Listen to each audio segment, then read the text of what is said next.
집 한 채 있으면 노후 준비 끝난 거 아니야? 이렇게 생각하고 계신가요? 그렇다면 정말 위험할 수도 있어요. 많은 사람들이 이렇게 말해요. 나는 그래도 집이 있으니까 나중에 어떻게든 되겠지. 자식들이 도와줄 거야. 퇴직금이랑 연금 받으면 어떻게든 살겠지. 하지만 현실은 어떨까요? 주변을 한번 둘러보세요. 퇴직 후에 여유롭게 사는 사람보다 노후에도 계속 돈 걱정하며 살아가는 사람들이 훨씬 많아요. 왜일까요? 왜 우리는 이렇게 열심히 일해서 집도 사고 연금도 부었는데 막상 노후가 되면 돈이 없다는 말을 하게 될까요? 그 이유는 간단해요. 집은 있지만 현금은 없기 때문이에요. 집값이 아무리 올라도 그 집을 팔지 않는 이상 당장 생활비로 쓸 수 있는 돈이 아니에요. 그런데 우리는 집 한 채만 있으면 노후가 보장될 거라고 착각해요. 그 착각이 깨지는 순간 노후 파산이라는 무서운 현실이 찾아오죠. 더 큰 문제는 앞으로의 시대는 더 오래 살아야 한다는 것이에요. 60세에 퇴직하고 나면 최소 30년, 길게는 40년 이상을 더 살아야 해요. 그 긴 세월 동안 어떻게 돈을 벌지도 모르고 어떻게 생활해야 할지도 모르는 상태라면 어떻게든 되겠지. 이 생각이 가장 위험한 거예요. 이제는 달라져야 해요. 진짜 노후 준비는 집 한 채가 아니라 평생 돈을 벌 수 있는 구조를 만드는 것이에요. 퇴직 후에도 경제적으로 독립할 수 있어야 진짜로 편안한 노후를 보낼 수 있어요. 그럼 가장 확실한 노후 준비 방법은 뭘까요? 이제부터 그 해답을 찾아볼게요. 노후 빈곤은 남의 이야기가 아니에요. 한번 상상해 볼까요? 당신은 오랜 직장 생활을 끝내고 마침내 퇴직을 했어요. 퇴직금도 받았고 집도 한 채 가지고 있어요. 이제는 평온한 노후를 보낼 수 있을 거라고 생각해요. 그런데 몇 년이 지나자 예상하지 못한 일들이 하나둘씩 터지기 시작해요. 처음에는 별 문제가 없어 보여요. 퇴직금에서 조금씩 생활비를 빼서 쓰면 되니까요.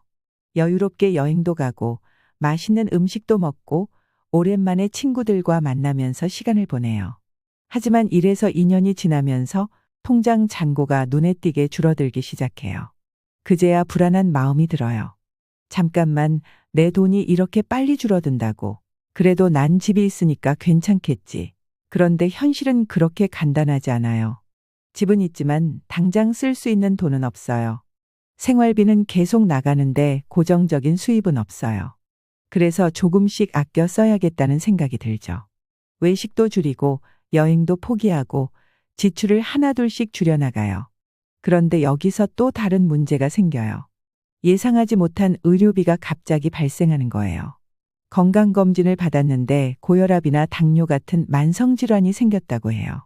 약값도 들어가고 정기적으로 병원에 다녀야 해요.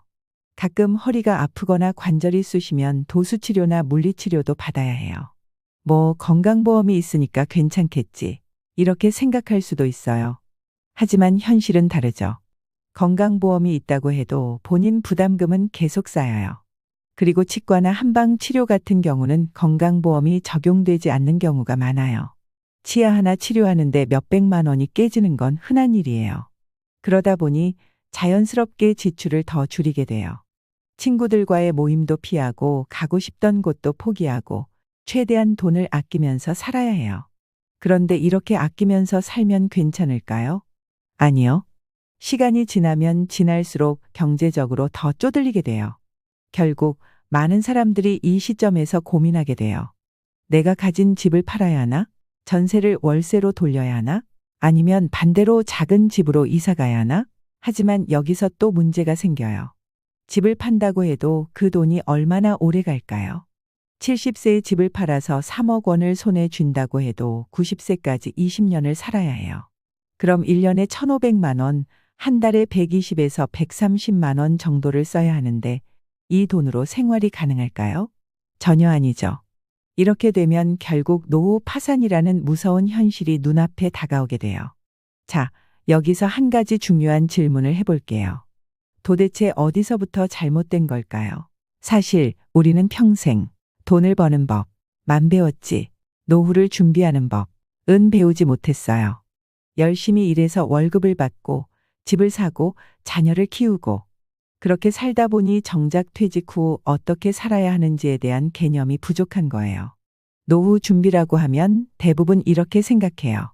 집 한 채 있으면 됐지. 연금 나오니까 괜찮겠지. 퇴직금으로 적금 넣어두면 되겠지. 그런데 이런 생각들이 노후에 가서 큰 문제를 만들어요. 집이 있어도 현금 흐름이 없으면 생활이 힘들어요. 연금만으로는 충분하지 않을 가능성이 커요. 퇴직금은 생각보다 훨씬 빨리 줄어들어요. 그럼 우리는 어떻게 해야 할까요?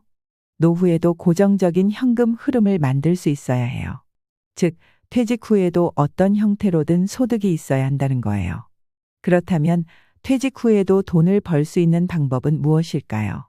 나이 들어서 무슨 일을 해? 라고 생각할 수도 있지만 실제로 일본이나 유럽, 미국에서는 70대, 80대까지 일하는 것이 아주 자연스러운 문화예요. 그리고 그게 단순히 돈을 벌기 위해서가 아니라 자신의 삶을 더 건강하고 행복하게 유지하는 방법이기도 해요. 노후에 일을 한다는 건 단순히 돈을 번다는 의미가 아니에요.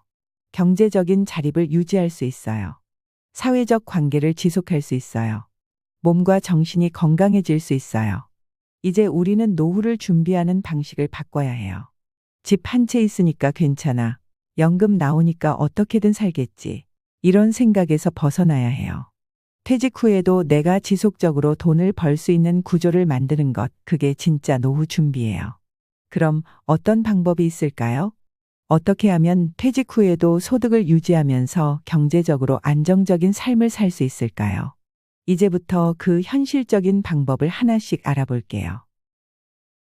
우리는 이제 깨달았어요. 집 한 채 있다고 끝이 아니라는 것. 퇴직금만으로는 오래 버티기 어렵다는 것. 연금만으로는 안정적인 노후를 보장할 수 없다는 것. 그렇다면 이제 중요한 질문이 하나 남아요. 도대체 어떤 사람이 노후에도 경제적으로 안정적인 삶을 살 수 있을까요? 그리고 반대로 어떤 사람이 노후에 가난해질까요? 노후에도 돈을 벌 수 있는 사람과 그렇지 않은 사람의 차이는 아주 단순해요. 소득을 계속해서 만들어낼 수 있는가? 경제적 주도권을 끝까지 유지할 수 있는가? 이 두 가지만 잘 관리해도 노후의 삶은 완전히 달라져요. 그럼 이제부터 노후에도 돈을 벌 수 있는 사람과 그렇지 않은 사람의 차이를 하나씩 살펴볼게요. 1. 돈을 버는 사람은 평생 일하는 습관이 있어요. 한 가지 재미있는 연구 결과가 있어요. 일본에서 60대 이상 노인을 대상으로 조사한 결과 계속해서 경제 활동을 하는 사람이 그렇지 않은 사람보다 건강 상태가 훨씬 좋았어요. 단순히 돈을 벌기 때문이 아니라 사회와 연결되어 있고 규칙적인 생활을 하기 때문이에요. 반대로 은퇴 후에 아무것도 하지 않는 사람은 신체 활동이 줄어들면서 건강이 나빠지고 사회적 관계가 단절되면서 정신적인 우울감을 느끼게 돼요. 그리고 결국 이런 말이 나오죠. 나는 이제 쓸모없는 사람이야. 여기서 중요한 차이가 생겨요. 노후에도 돈을 벌 수 있는 사람은 젊을 때부터 일하는 습관을 가지고 있어요. 반대로 노후에 가난해지는 사람은 퇴직하면 끝이라고 생각해요. 퇴직했다고 해서 삶이 끝나는 게 아니에요. 이제는 100세 시대예요. 60세에 은퇴하면 남은 40년 동안 할 일이 있어야 해요. 그런데 퇴직과 동시에 모든 경제 활동을 멈춘다면 그 순간부터 노후 빈곤의 위험이 시작되는 거예요. 2. 돈을 버는 사람은 작은 돈을 소중하게 생각해요. 많은 사람들이 이렇게 말해요. 나는 한 달에 몇백만 원씩 벌어야 의미가 있어. 소일거리로 돈 버는 거 그거 별거 아니잖아. 그런데 이게 큰 착각이에요. 퇴직 후에는 수입의 크기보다 돈이 계속 들어오는 구조를 만드는 게 더 중요해요.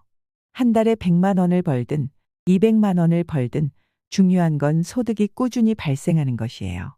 노후에도 돈을 벌 수 있는 사람은 작은 돈이라도 꾸준히 벌 수 있는 구조를 만들어요. 반대로 노후에 가난해지는 사람은 이 정도 돈으로 뭘 해? 하면서 기회를 놓쳐요. 예를 들어볼까요? 퇴직 후에 하루 3에서 4시간만 투자해서 월 100만 원을 벌 수 있는 일이 있다고 해봐요. 이걸 1년 동안 하면 1200만 원이에요. 10년이면 1억 2천만 원이고요. 이게 작아 보이지만 사실상 연금 외에 추가로 1억 원을 더 버는 효과를 내는 거예요. 그런데 많은 사람들이 이걸 가볍게 생각하고 놓쳐버려요. 퇴직했으면 그냥 편하게 살아야지. 이렇게 생각하다가 결국 경제적 어려움을 겪게 되는 거예요. 3. 돈을 버는 사람은 고정비를 줄이고 돈이 들어오는 구조를 만들어요. 퇴직 후 가장 무서운 게 뭔지 아세요? 돈은 계속 나가는데 들어오는 돈이 없다는 거예요. 노후에도 돈을 버는 사람은 최대한 고정비를 줄이고 돈이 들어오는 구조를 만들어요. 반대로 노후에 가난해지는 사람은 젊을 때와 같은 소비 습관을 유지하면서 점점 지출이 커져요. 예를 들어 60대에 접어들면 큰 집이 필요 없을 수도 있어요. 그런데 집은 무조건 커야 한다 는 고정관념 때문에 필요 이상으로 유지비가 많이 드는 집에서 살면서 돈이 계속 빠져나가요. 반면 현명한 사람들은 작은 집으로 옮기거나 기존 집을 임대해서 현금 흐름을 만드는 방법을 찾아요. 또한 퇴직 후에도 지속적으로 수입이 발생할 수 있는 시스템을 만들어요. 월세 수익, 작은 부업, 온라인 콘텐츠 수익, 강연이나 컨설팅 등 자신이 가진 지식을 활용하는 방법. 이런 것들을 활용하면 퇴직 후에도 지속적인 현금 흐름을 유지할 수 있어요. 4. 돈을 버는 사람은 관계를 유지하고 돈을 잃는 사람은 관계를 단절해요. 퇴직 후에 가장 위험한 것 중 하나가 사회적 관계가 단절되는 거예요. 직장에서는 매일같이 사람을 만나고 대화를 나누고 함께 시간을 보내요. 그런데 퇴직 후에는 사람 만날 일이 점점 줄어들고 모임에도 안 나가게 되고 결국 집에서 TV만 보거나 스마트폰만 보면서 시간을 보내게 돼요. 그렇게 몇 년이 지나면 사회와 완전히 단절돼서 어떤 경제적 기회도 얻지 못하는 상황이 되는 거예요. 반면 노후에도 돈을 버는 사람들은 끊임없이 사람을 만나고 네트워크를 유지해요. 동호회 활동을 하거나 새로운 모임을 찾거나 같은 관심사를 가진 사람들과 교류하면서 자연스럽게 돈이 되는 기회를 발견하는 거예요. 결국 퇴직 후에도 관계를 유지하는 사람이 경제적으로도 여유로운 삶을 살아요. 노후를 준비할 때 가장 중요한 건 얼마를 모았느냐가 아니라 돈이 계속 들어오는 구조를 만들었느냐예요. 그렇다면 이제 중요한 질문이 남아요. 퇴직 후에도 실제로 돈을 벌 수 있는 방법은 뭐가 있을까? 많은 사람들이 이렇게 생각해요. 나이 들면 일자리 구하기 힘들잖아. 이제 와서 새로운 일을 배울 수 있을까? 그냥 연금이나 모아둔 돈으로 버티는 게 낫지 않을까? 하지만 현실은 달라요. 요즘은 70에서 80대까지도 충분히 경제 활동을 할 수 있는 시대예요. 기존 직업이 아니라도 노후에 적합한 새로운 수입원을 만들 수 있어요. 처음부터 큰 돈을 벌 필요 없이 꾸준히 소득이 생기는 구조를 만드는 것이 중요해요. 그러면 이제부터 퇴직 후에도 현실적으로 돈을 벌 수 있는 방법을 하나씩 살펴볼게요. 1. 퇴직 후에도 할 수 있는 현실적인 직업.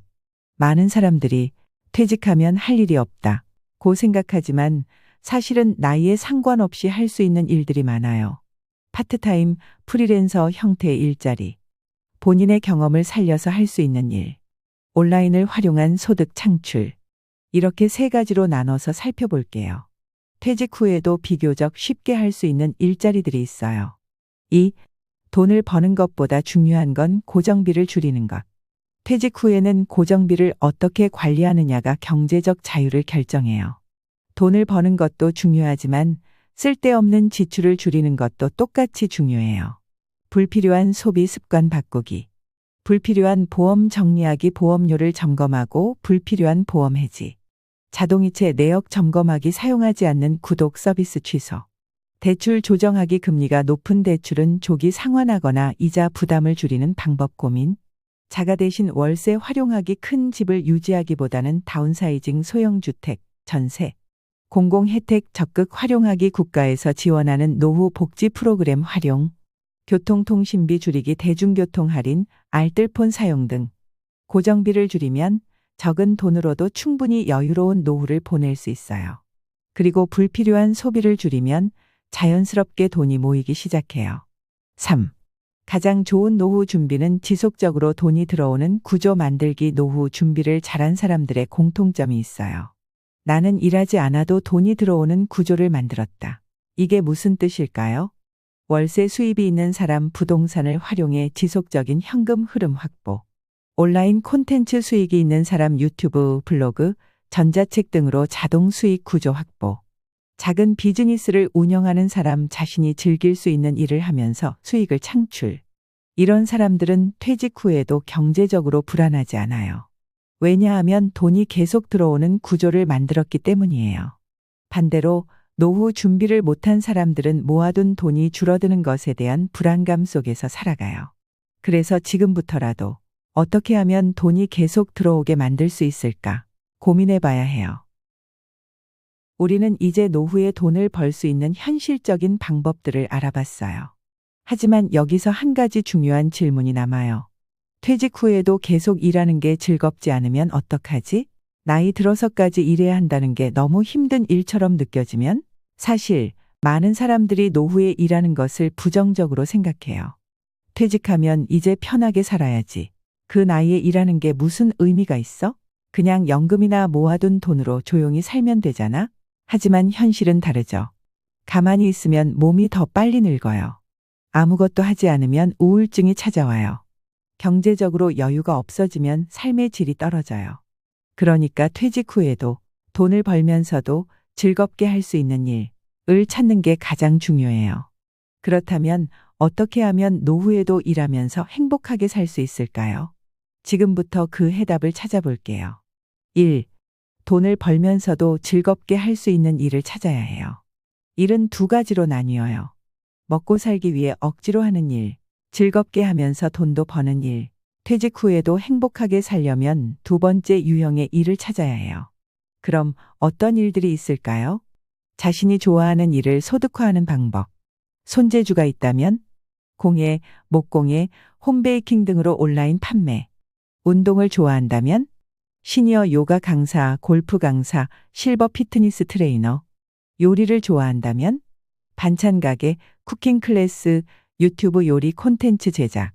책 읽기를 좋아한다면 북 큐레이터, 전자책 리뷰어, 도서관 강사. 말하는 걸 좋아한다면 강연, 유튜브, 팟캐스트 진행. 이런 일들은 단순히 돈을 벌기 위해서가 아니라 자신이 즐겁게 할 수 있는 일이기 때문에 오래 지속할 수 있어요. 그리고 이런 일들은 인터넷과 SNS를 활용하면 더 쉽게 돈을 벌 수 있는 구조로 만들 수 있어요. 소일거리가 아니라 작은 비즈니스로 접근해야 해요. 노후에도 돈을 벌면서 즐겁게 살고 싶다면 이를 소일거리로 생각하면 안 돼요. 대신 작지만 지속 가능한 비즈니스라고 생각해야 해요. 예를 들어볼까요? 단순히 취미로 베이킹을 한다. 소규모 베이킹 클래스를 운영한다. 단순히 책을 읽는다. 책 요약 서비스를 운영하거나 북 큐레이션을 한다. 단순히 사진을 찍는다. 스톡 사진을 판매하거나 사진 강의를 한다. 이렇게 접근하면 즐기면서도 경제적인 보상을 받을 수 있는 구조가 돼요. 2. 경제적 자유를 위해서는 일의 형태를 바꿔야 해요. 노후에 일하면서 행복하려면 기존의 직장처럼 구토노육노 일하는 구조에서 벗어나야 해요. 즉, 더 자유로운 방식으로 돈을 벌 수 있는 형태로 전환해야 해요. 고정적인 출퇴근 유연한 근무 형태로 전환, 직장 의존 개인 브랜딩 프리랜서 형태로 전환, 노동 소득 자산 기반 소득 온라인, 임대, 콘텐츠 등으로 전환. 이제부터는 시간을 내 마음대로 조절하면서도 돈을 벌 수 있는 방법을 찾아야 해요. 그래야 일하면서도 스트레스가 덜하고 자유로운 노후 생활을 즐길 수 있어요. 3. 사람들과 연결되는 일을 해야 해요. 퇴직 후에 가장 무서운 건 사회적 단절이에요. 직장에서는 매일 사람을 만나고 대화했지만 퇴직 후에는 점점 혼자 있는 시간이 많아져요. 이렇게 되면 어떻게 될까요?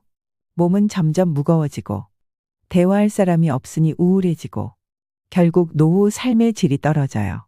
그래서 퇴직 후에도 사람들과 연결될 수 있는 일을 해야 해요. 강연, 교육, 활동, 지식을 공유하면서 사람들과 교류. 동호회 모임 운영 같은 취미를 가진 사람들과 네트워크 형성. 커뮤니티 비즈니스 지역 사회에서 필요한 활동을 하면서 돈도 벌기. 이렇게 하면 돈도 벌면서 외로움도 피할 수 있어요. 4. 퇴직 후에도 배우는 습관을 가져야 해요. 노후에도 경제적으로 자유롭고 행복한 사람들의 공통점이 있어요. 그들은 계속해서 배우고 있어요. 새로운 기술을 배우고 새로운 트렌드를 공부하고 새로운 기회를 찾기 위해 끊임없이 움직여요. 그런데 많은 사람들이 퇴직 후에 배우는 걸 멈춰버려요. 나는 이제 나이도 많고 새로운 걸 배우기엔 늦었어. 이렇게 생각하는 순간 더 이상 새로운 기회가 보이지 않아요.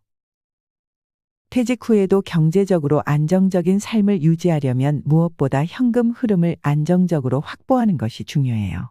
많은 사람들이 퇴직금과 연금만으로 노후를 버틸 수 있다고 생각하지만 예상하지 못한 의료비, 생활비 증가, 경제적 변수 등을 고려하면 단순히 모아둔 돈만으로는 충분하지 않을 가능성이 커요. 따라서 노후 재정을 생활비 바구니, 예비 자금 바구니, 투자 바구니 이렇게 세 개로 나누어 관리하는 것이 필수적이에요. 생활비 바구니는 매달 고정적으로 들어오는 돈을 모아놓는 공간이고, 예비 자금 바구니는 갑작스럽게 발생하는 의료비나 예상치 못한 지출을 대비한 현금 자산이에요. 마지막으로 투자 바구니는 배당주, ETF, 채권, 부동산 리츠 등 상대적으로 안정적인 자산에 투자하여 노후에도 돈이 조금씩 불어날 수 있도록 관리하는 공간이에요. 이 세 가지 바구니를 균형 있게 운영해야 노후에도 돈 걱정 없이 안정적으로 살아갈 수 있어요. 또한 노후에는 돈을 버는 것만큼이나 돈을 지키는 것이 중요해요. 금융 사기나 무리한 투자는 한순간에 노후 자금을 날릴 수 있기 때문에 절대 고수익을 보장하는 투자에는 속지 말고 자신의 경제적 상황에 맞는 안전한 투자 전략을 세워야 해요. 한 번에 큰 돈을 투자하기보다는 분산 투자하는 것이 중요하며 전문가와 상담을 거쳐 신중하게 결정을 내려야 해요. 그리고 연금과 부동산을 활용해 안정적인 소득을 만들어야 하는데 국민연금과 퇴직연금은 최대한 수령 시기를 조정하여 더 많은 금액을 받을 수 있도록 계획해야 하고 부동산은 단순히 보유하는 것이 아니라 월세로 전환하거나 주택연금 영목이지을 활용하는 등 현금 흐름을 만들어야 해요. 특히 퇴직 후에는 평생 현역으로 살아가는 태도가 중요해요. 많은 사람들이 퇴직 후에는 아무 일도 하지 않고 쉬어야 한다고 생각하지만 오히려 아무것도 하지 않는 것이 신체적, 정신적으로 더 위험할 수 있어요. 퇴직 후에도 지속적으로 배우고 사람들과 관계를 유지하며 몸을 움직이며 경제 활동을 해야 건강하고 행복한 노후를 보낼 수 있어요. 노후에 일을 한다는 것이 단순히 돈을 벌기 위해서가 아니라 사회적 관계를 유지하고 삶의 의미를 찾는 과정이라는 점을 기억해야 해요. 따라서 새로운 기술을 배우고 온라인을 활용한 소득 창출을 시도하며 강연, 컨설팅, 취미 활동 등 자신이 즐겁게 할 수 있는 일을 찾아야 해요. 결국 퇴직 후에도 경제적 자유와 행복한 삶을 유지하려면 노후 재정을 철저하게 관리하고 돈을 안전하게 지키며 연금과 부동산을 활용해 현금 흐름을 만들고 평생 현역으로 살아가는 마인드를 가져야 해요. 지금부터 철저하게 준비한다면 돈 걱정 없이 건강하게 그리고 의미 있는 삶을 살 수 있어요. 이제 중요한 건 선택이에요. 당신은 어떤 노후를 준비하고 싶나요?